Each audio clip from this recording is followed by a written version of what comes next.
नमस्कार, मैं हूं अंकुर और आप देख रहे हैं सत्यहिंदी.com। एक नजर अब तक की सुर्खियों पर। पाकिस्तान की सुप्रीम कोर्ट ने पूर्व पीएम इमरान खान की गिरफ्तारी को गैर कानूनी बता दिया है। इसके साथ ही शीर्ष अदालत ने उनकी तत्काल रिहाई का आदेश भी दिया है। शीर्ष अदालत ने पूर्व प्रधानमंत्री को इस्लामाबाद हाईकोर्ट का दरवाजा खटखटाने का भी निर्देश दिया है। इससे पहले आज ही दिन में सुप्रीम कोर्ट की 3 सदस्यीय पीठ ने राष्ट्रीय जवाबदेही ब्यूरो को इमरान खान को अदालत में पेश करने का निर्देश दिया था। सुप्रीम कोर्ट ने सख्त हिदायत दी थी कि 1 घंटे के अंदर इमरान खान को कोर्ट में पेश किया जाए। कोर्ट के आदेश के बाद पीटीआई प्रमुख इमरान को कोर्ट में लाया गया। पाकिस्तान के एक प्रमुख अखबार डॉन की वेबसाइट के अनुसार पाकिस्तान के मुख्य न्यायाधीश यानी सीजेपी ने दिन में पहली बार इस मामले की सुनवाई के दौरान कहा था, अदालत आज एक उचित आदेश जारी करेगी। अदालत इस मामले को लेकर बहुत गंभीर है। पाकिस्तान के पूर्व प्रधानमंत्री इमरान खान सुप्रीम कोर्ट के रिहाई के आदेश के बाद आज पुलिस लाइन के गेस्ट हाउस में ही रहेंगे। वो 10 लोगों से मिल पाएंगे, जिनमें उनके दोस्त और परिवार के लोग हो सकते हैं। उन्हें कल सुबह इस्लामाबाद हाईकोर्ट में पेश होना है। बता दें, सुप्रीम कोर्ट से खान से घर जाने की इजाज़त मांगी थी, लेकिन कोर्ट ने कहा कि वो उसी गेस्ट में रहें जहां उन्हें गिरफ्तारी के बाद रखा गया था। खान सुप्रीम कोर्ट की देखरेख में वहां रहेंगे। कोर्ट ने कहा कि इससे उनकी सुरक्षा सुनिश्चित होगी।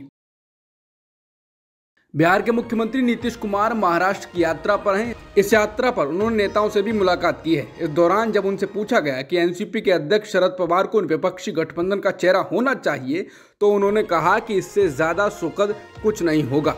मुंबई में शरद पवार से मुलाकात के बाद एक संयुक्त संवाददाता सम्मेलन को संबोधित करते हुए नीतीश कुमार ने कहा, वे एक बड़ा गठबंधन बनाने के लिए कड़ी मेहनत कर रहे हैं और अधिक विपक्षी दल एक साथ आते हैं, ये देश के हित में बेहतर है।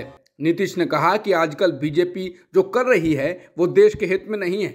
ऐसे में ज़्यादा से ज़्यादा विपक्षी दल एकजुट हों तो ये देश के लिए बेहतर होगा। मैं अभी इतना ही कह सकता हूँ, ये देश के हित में हो रहा है। ये पूछे जाने पर कि क्या पवार विपक्षी गठबंधन का मुख्य चेहरा होंगे, कुमार ने कहा कि इससे ज़्यादा सुखद कुछ नहीं होगा। मैंने उनसे कहा है कि उन्हें न केवल अपनी पार्टी के लिए बल्कि पूरे देश के लिए और अधिक जोश के साथ काम करना है। कर्नाटक में चुनाव खत्म होने के बाद अधिकतर एग्जिट पोल्स में कांग्रेस को बहुत मिलता दिखाया गया है। हालांकि भाजपा इसे मानने से इनकार कर रही है। इस बीच केंद्रीय मंत्री शोभा करंदलाजे ने गुरुवार को राज्य में ऑपरेशन लोटस की किसी संभावना से इनकार किया। उन्होंने उम्मीद जताई कि भाजपा 120 से 125 सीट आसानी से पा जाएगी।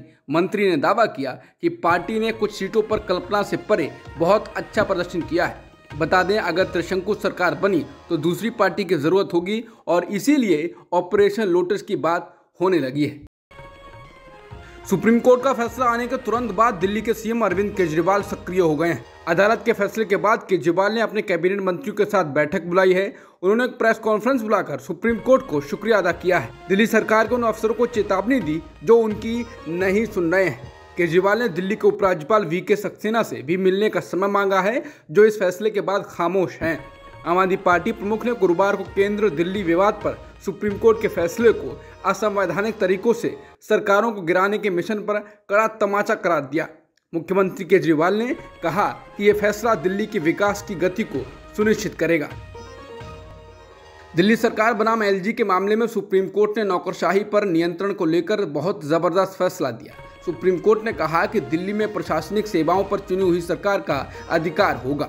सुप्रीम कोर्ट ने साफ किया है कि राष्ट्रीय राजधानी क्षेत्र की सरकार के प्रशासनिक अधिकारियों पर दिल्ली की चुनी हुई सरकार का नियंत्रण है और नौकरशाही के ऊपर उसी का कंट्रोल रहेगा।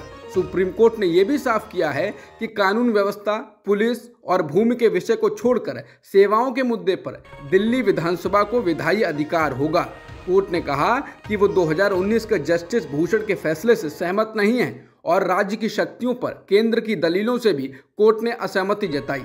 सीजेआई ने कहा कि दिल्ली में चुनी हुई उत्तरदायी सरकार है, लेकिन उसके पास अधिकार कम हैं। बता दें, प्रशासनिक फेरबदल पर किसका नियंत्रण हो, इसे लेकर अरविंद केजरीवाल सरकार और केंद्र के बीच विवाद था। आज इस विवादास्पद मामले में सुप्रीम कोर्ट की संविधान पीठ ने अपना फैसला सुना दिया। दिल्ली के मुख्यमंत्री अरविंद केजरीवाल ने कहा कि सुप्रीम कोर्ट का फैसला ऐतिहासिक है। दिल्ली की जनता के साथ न्याय हुआ है। उन्होंने कहा कि 23 मई 2015 को पीएम मोदी ने आदेश पारित करवाया कि सर्विसेज के मामले सीएम के पास नहीं रहेंगे, एलजी के पास रहेंगे, केंद्र के पास रहेंगे। मैं अगर किसी को रिश्वत लेते पकड़ता तो कार्रवाई नहीं कर सकता था। जानबूझकर ऐसे हेल्थ फाइनेंस सेक्रेटरी लगाकर जनता के काम रोके गए। एक तरह से मेरे दोनों हाथ बांध दिए गए और कहा गया कि अब तैरो। अरविंद केजरीवाल ने कहा कि सारी कठिनाइयों के बावजूद दिल्ली के लिए इतने काम किए। सोचिए, अगर ये कठिनाइयां ना होती तो कितना काम करते।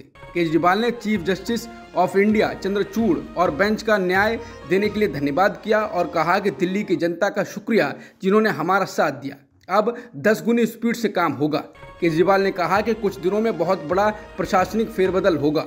कुछ अधिकारी ऐसे हैं जिन्होंने पिछले 1.5 साल में जनता के काम रोके, मोहल्ला क्लिनिक्स की दवाइयां, टेस्ट, डीजीपी का पैसा रोका। ऐसे अधिकारियों को उनके कुकर्मों का फल भुगतना पड़ेगा। ईमानदार अधिकारियों और कर्मचारियों को मौका दिया जाएगा जो जनता की सेवा करना चाहते हैं। जनसत्ता की रिपोर्ट के अनुसार दिल्ली सरकार ने सुप्रीम कोर्ट के ऐतिहासिक फैसले के बाद पहला बड़ा कदम उठा लिया है। सरकार की तरफ से सेवा विभाग के सचिव को बदल दिया गया है। इस समय इस पद पर आदेश मोरे नियुक्त थे, लेकिन मंत्री सौरभ भारद्वाज ने उन्हें हटाने का फरमान जारी कर दिया है। बता दें, इस फैसले की इसलिए चर्चा हो रही है क्योंकि सुप्रीम कोर्ट ने गुरुवार को ही अधिकारों की लड़ाई में केजरीवाल सरकार के पक्ष में बड़ा ऐतिहासिक फैसला सुनाया है। पोस्टिंग की ताकत उनके हाथ में आ गई है, जिसके बाद अधिकारियों का तबादला किया जा सकता है। दिल्ली सरकार बनाम एलजी को लेकर सुप्रीम कोर्ट के फैसले के बाद बीजेपी ने प्रतिक्रिया दी है। बीजेपी ने कहा कि मुख्यमंत्री अरविंद केजरीवाल बड़े पैमाने पर अधिकारियों का तबादला करेंगे। दिल्ली भाजपा के अध्यक्ष वीरेंद्र सचदेवा ने कहा कि अरविंद केजरीवाल को वो मिल गया है जिसके लिए वो बेताब थे। वह बड़ी संख्या में अधिकारियों का तबादला करेंगे। इसका मतलब है कि वो अब ट्रांसफर पोस्टिंग को एक उद्योग बना देंगे। उन्होंने कहा कि अधिकारियों को अब योग्यता के आधार पर नहीं, बल्कि आप सरकार की व्यक्तिगत प्राथमिकताओं के आधार पर काम करने के लिए कहा जाएगा। बिहार में जाति सर्वे के मुद्दे पर पटना हाईकोर्ट के फैसले के खिलाफ राज्य सरकार ने सुप्रीम कोर्ट का दरवाजा खटखटाया है। बता दें, पटना हाईकोर्ट ने मंगलवार को बिहार सरकार की याचिका को खारिज कर दिया था, जिसमें राज्य में जातिगत जनगणना पर अंतरिम रोक की जल्द सुनवाई की मांग की गई थी। अदालत ने कहा कि सुनवाई 3 जुलाई को होगी, जो पहले तय की गई थी, और तब तक ये रोक प्रभावी रहेगी। बता दें, पटना हाईकोर्ट ने 4 मई को बिहार में जाति आधारित सर्वे पर पटना हाईकोर्ट ने तत्काल प्रभाव से रोक लगा दी थी। हालांकि पटना हाईकोर्ट का फैसला अंतरिम है और इस मामले में उच्च न्यायालय का अंतिम फैसला अभी आना बाकी है। इस मामले पर पटना हाईकोर्ट अगली सुनवाई 3 जुलाई को करेगा। महाराष्ट्र के पूर्व मुख्यमंत्री उद्धव ठाकरे ने सुप्रीम कोर्ट के फैसले के बाद कहा है कि महाराष्ट्र के मुख्यमंत्री एकनाथ शिंदे ने सत्ता में आने के लिए लोकतंत्र की हत्या की और उन्हें अब पद छोड़ देना चाहिए, जैसे मैंने छोड़ा था। सुप्रीम कोर्ट के फैसले के बाद बिहार के मुख्यमंत्री नीतीश कुमार के साथ एक संवाददाता सम्मेलन को संबोधित करते हुए ठाकरे ने ये बात कही। इसके साथ ही ठाकरे ने नीतीश कुमार और तेजस्वी का स्वागत करते हुए कहा कि लड़ाई अब शुरुआत हो गई है। इस देश में प्रजातंत्र की रक्षा करना हमारा काम है और जो इस देश को गुलाम बनाना चाहते हैं उनको हम घर भेजेंगे। जनता हमारा इंतजार कर रही है। ठाकरे ने इसके साथ ही कहा कि जैसा कि सुप्रीम कोर्ट ने कहा कि अगर मैं इस्तीफा नहीं देता तो शायद मैं मुख्यमंत्री बन जाता, लेकिन मैं मेरे लिए नहीं लड़ रहा हूँ। मेरी लड़ाई जनता के लिए है, मेरे देश के लिए है, मेरे राज्य के लिए है। सुप्रीम कोर्ट ने महाराष्ट्र मामले पर सुनवाई के दौरान कह दिया है कि महाराष्ट्र का मुद्दा बड़ी बेंच के पास जाएगा। इसके साथ ही सीजेआई डीवाई चंद्रचूड़ ने कहा कि वो उद्धव ठाकरे सरकार को बहाल नहीं कर सकते हैं क्योंकि उन्होंने बिना फ्लोर टेस्ट के मुख्यमंत्री पद से इस्तीफा दे दिया था।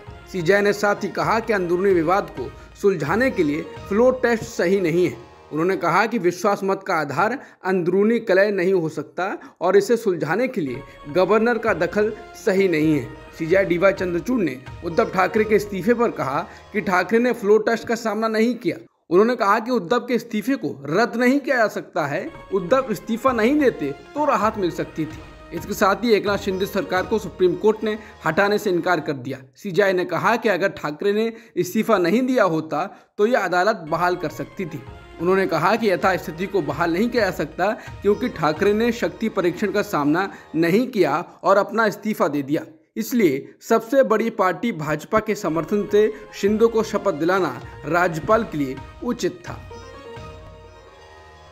अपने आदेश में सुप्रीम कोर्ट ने कहा कि महाराष्ट्र के तत्कालीन राज्यपाल भगत सिंह कोश्यारी ने जून 2022 में विधानसभा में फ्लोर टेस्ट बुलाकर कानून के मुताबिक काम नहीं किया। सुप्रीम कोर्ट ने कहा कि राज्यपाल के पास फ्लोर टेस्ट के लिए बुलाने में कोई वस्तुनिष्ठ सामग्री नहीं थी। साथ ही कोर्ट ने यह भी कहा कि वो उद्धव ठाकरे की बहाली का आदेश नहीं दे सकते क्योंकि उन्होंने फ्लोर टेस्ट का सामना नहीं किया। इसके साथ ही सुप्रीम कोर्ट ने कहा कि स्पीकर ने असली व्हिप की जांच नहीं की, स्पीकर को सिर्फ पार्टी द्वारा नियुक्त व्हिप को ही मानना चाहिए था। कोर्ट ने कहा कि स्पीकर ने सही व्हिप जानने की कोशिश नहीं की, स्पीकर को 2 गुट बनने की जानकारी थी। बेंच ने कहा कि शिंदे गुट को गोगावले को चीफ व्हिप मानने का फैसला गलत था। वहीं राज्यपाल को लेकर कहा कि राज्यपाल को एक पार्टी के भीतर या अलग अलग पार्टियों की राजनीति में हस्तक्षेप नहीं करना चाहिए।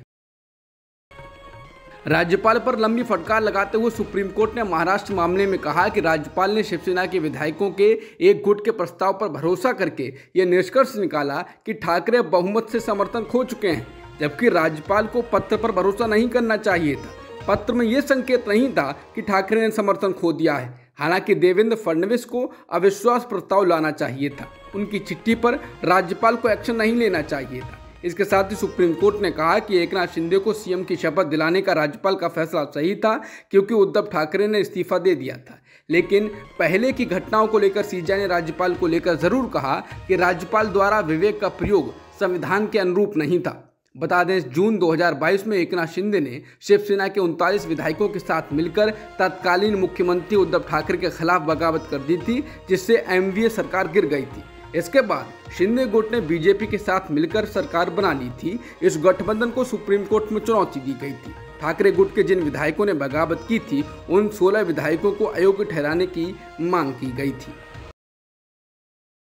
सुप्रीम कोर्ट के फैसले के बाद आज महाराष्ट्र के सीएम एकनाथ शिंदे और डिप्टी सीएम देवेंद्र फडणवीस ने भी प्रेस कॉन्फ्रेंस की। इस दौरान देवेंद्र फडणवीस ने कहा कि सुप्रीम कोर्ट का फैसला लोकतंत्र और लोकतांत्रिक प्रक्रिया की जीत है। उन्होंने कहा कि जो लोग अनुमान लगा रहे थे कि ये सरकार आज गिर जाएगी, वो चुप हो गए हैं। उन्होंने इस्तीफे को लेकर कहा कि उद्धव ठाकरे को नैतिकता पर बोलने का अधिकार नहीं है। फडणवीस ने कहा कि उद्धव ठाकरे ने हमारे 7 सीटें ली, लेकिन सरकार किसी और के साथ बना दी। उन्होंने भी नैतिकता के हिसाब से इस्तीफा नहीं दिया था, शर्मसार को टालने के लिए इस्तीफा दिया था। फडणवीस ने कहा कि महाविकास आघाड़ी का षड्यंत्र हार गया है, अब किसी को संदेह नहीं होना चाहिए, महाराष्ट्र सरकार पूरी तरह लीगल है। महाराष्ट्र के मुख्यमंत्री एकनाथ शिंदे ने मीडिया से बातचीत में कहा कि सुप्रीम कोर्ट ने तब के महाराष्ट्र के राज्यपाल के बारे में क्या कहा, मैं उस पर बात नहीं करूंगा, लेकिन मैं ये कहूंगा कि उन्होंने उस समय की स्थिति के अनुसार काम किया। क्या होता अगर फ्लोर टेस्ट हुआ होता और उनकी सरकार इसमें फेल हो जाती? उद्धव ठाकरे पर हमला बोलते हुए उन्होंने कहा, क्या वो सुप्रीम कोर्ट या चुनाव आयोग से ऊपर हैं कि वो हमें अपना व्हिप या कोई अन्य पदाधिकारी नियुक्त नहीं करने देंगे और हमें शिवसेना नाम का इस्तेमाल नहीं करने देंगे। सुप्रीम कोर्ट के फैसले के बाद उद्धव गुट के नेता संजय राउत ने फिर जबरदस्त प्रतिक्रिया दी है। राउत ने कहा कि सुप्रीम कोर्ट ने कहा कि शिंदे गुट का व्हिप गैरकानूनी है, इसका मतलब है कि उनका व्हिप गैरकानूनी है और हमारे व्हिप ने जो आदेश दिया वो कानूनी है, तो इस व्हिप के मुताबिक सबकी यानी शिंदे गुट की सदस्यता निरस्त हो जाएगी। वहीं संजय राउत के बयान पर शिवसेना सांसद राहुल शेवाले ने कहा, संजय राउत पागल हो गए हैं और पागल आदमी पर टिप्पणी करना उचित नहीं है, उन्हें पागल आदमी जैसे बोलने दें। नीतीश कुमार के बाद अब पीएम मोदी से मिलकर ओडिशा के मुख्यमंत्री नवीन पटनायक ने कहा है कि उन्हें थर्ड फ्रंट की कोई संभावना फिलहाल नहीं दिख रही है। बता दें, समाचार एजेंसी एएनआई ने एक वीडियो जारी किया है जिसमें उनसे पूछा गया है क्या थर्ड फ्रंट की कोई उम्मीद है। इस सवाल के जवाब में उन्होंने कहा, नहीं, जहां तक मेरी बात है अभी नहीं। ये पूछे जाने पर कि क्या बीजू जनता दल चुनाव में अकेली उतरेगी, उन्होंने कहा, हमेशा ऐसा ही तो होता रहा है। बता दें, इससे पहले नवीन पटनायक से नीतीश कुमार ने मुलाकात की थी। विपक्षी दलों को एक करने निकले नीतीश कुमार और नवीन पटनायक ने कहा था कि गठबंधन को लेकर कोई बात नहीं हुई। हालांकि बिना बात करने नीतीश का जाना भी अपने आप में एक सवाल है। प्रधानमंत्री नरेंद्र मोदी के मन की बात कार्यक्रम के 100वें एपिसोड को सुनने का आदेश नहीं मानने पर चंडीगढ़ के पीजीआई के नर्सिंग इंस्टीट्यूट की 36 छात्राओं पर कार्रवाई की गई है। उनके 1 सप्ताह तक हॉस्टल के बाहर जाने पर पाबंदी लगा दी गई है। इंडियन एक्सप्रेस के अनुसार संस्थान की प्रिंसिपल डॉक्टर सुखपाल कौर द्वारा 3 मई को जारी एक पत्र के माध्यम से छात्राओं को छात्रावास में रखा गया। जिन लोगों को छात्रावास से बाहर कदम रखने की अनुमति नहीं है, उनमें प्रथम वर्ष के 28 और तीसरे वर्ष के 8 छात्र शामिल हैं। बता दें, छात्रों को 100वें एपिसोड को देखना जरूरी बनाया गया था, जिसके बाद ये कार्रवाई की गई है। जंतर मंतर पर बैठे पहलवानों ने आज गुरुवार को काली पट्टी बांध रखी है। इनमें वो 7 महिला पहलवान भी शामिल हैं जिन्होंने भारतीय कुश्ती महासंघ के अध्यक्ष ब्रजभूषण शरण सिंह पर यौन उत्पीड़न का आरोप लगाया है। ये प्रतीकात्मक विरोध प्रदर्शन उन खेल अधिकारियों के खिलाफ है जो इस मामले में चुप बैठे हुए हैं। हाल ही में साई के अधिकारी भी खिलाड़ियों से मिलने आए, लेकिन कुछ नहीं हुआ। देश का खेल मंत्री आरोपी भाजपा सांसद का समर्थन कर रहा है। वहीं प्रदर्शनकारी पहलवानों ने कल बुधवार को ब्रजभूषण का सुप्रीम कोर्ट की निगरानी में नार्को टेस्ट कराने की मांग की थी।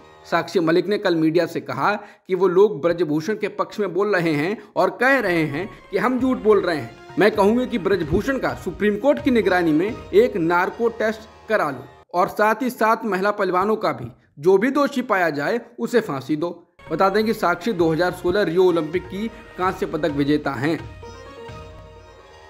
पूर्व केंद्रीय मंत्री और जेडीयू नेता आरसीपी सिंह आज बीजेपी में शामिल हो गए हैं। उन्होंने केंद्रीय मंत्री धर्मेंद्र प्रधान और भाजपा के राष्ट्रीय महासचिव अरुण सिंह की उपस्थिति में भाजपा की सदस्यता ग्रहण की। इस दौरान उन्होंने कहा कि नीतीश कुमार को सी शब्द से बड़ा प्यार है, सी से चेयर होता है। बीजेपी ज्वाइन करने के बाद आरसीपी सिंह ने कहा कि मेरे लिए गौरव और गर्व का पल है कि मैंने बीजेपी की सदस्यता ग्रहण की है। पीएम नरेंद्र मोदी, जेपी नड्डा और गृहमंत्री अमित शाह को बहुत आभार। आरसीपी सिंह ने कहा कि विश्व की सबसे बड़ी पार्टी बीजेपी है।